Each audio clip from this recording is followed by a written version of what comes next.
Can you hear me? Yes. My name is Sophia Salma Khalifa. As a Muslim Arab growing up in a Jewish town in Israel, I belong to both sides. And I believe that all views must be respected.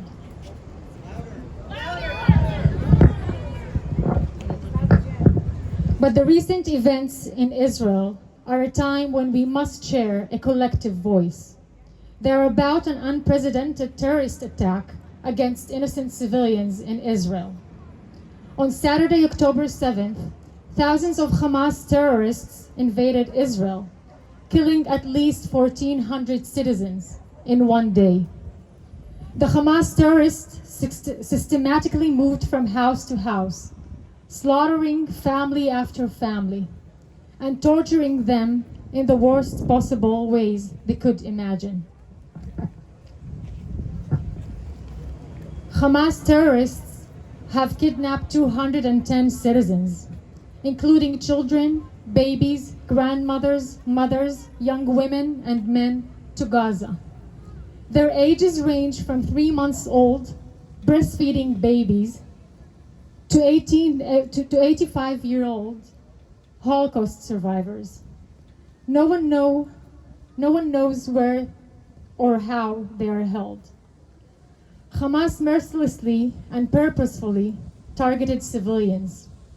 In doing so, they also killed and kidnapped Americans, Thais, Italians, French, Germans, Chinese, Argentinian, and others. They also targeted Arab Bedouins, like myself, who lived in Israel, killing and kidnapping entire families, including children. Some of you have seen the pictures and videos. Hamas posted them, sometimes live, on their victims' Facebook pages. They wanted you to see them. They wanted you to know who they are. Hamas is not a resistance movement of freedom for the oppressed people of Gaza. Hamas is not the Palestinian Authority.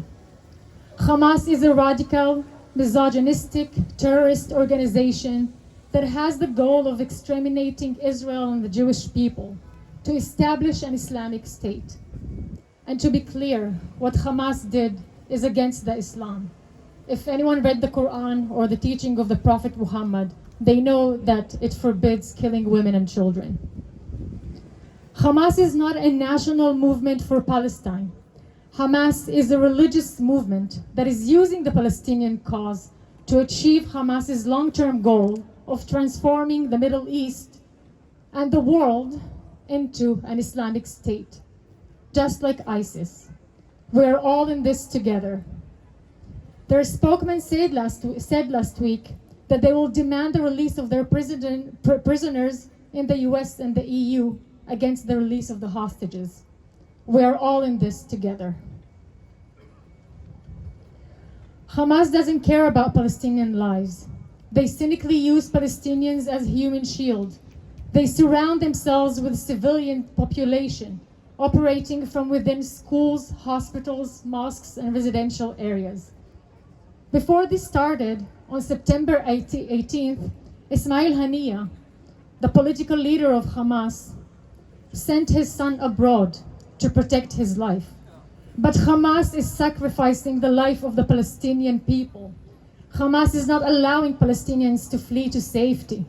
They took the people's car keys, blocked the main roads, and bombed, yes, bombed, Palestinian cars fleeing the city of Gaza, where Hamas operates.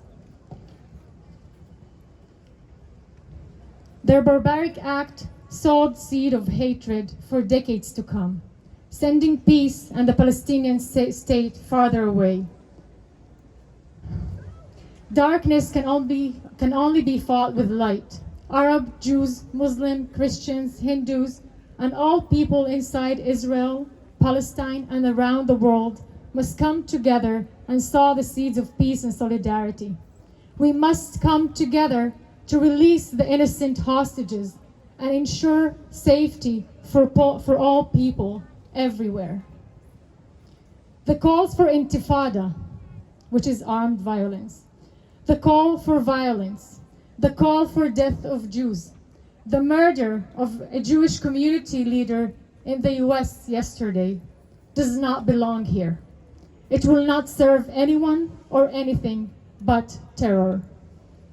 Our joint enemy against Jews, against Palestinians, against humanity is Hamas. And we should all come together to free Palestine from Hamas, free the world from Hamas.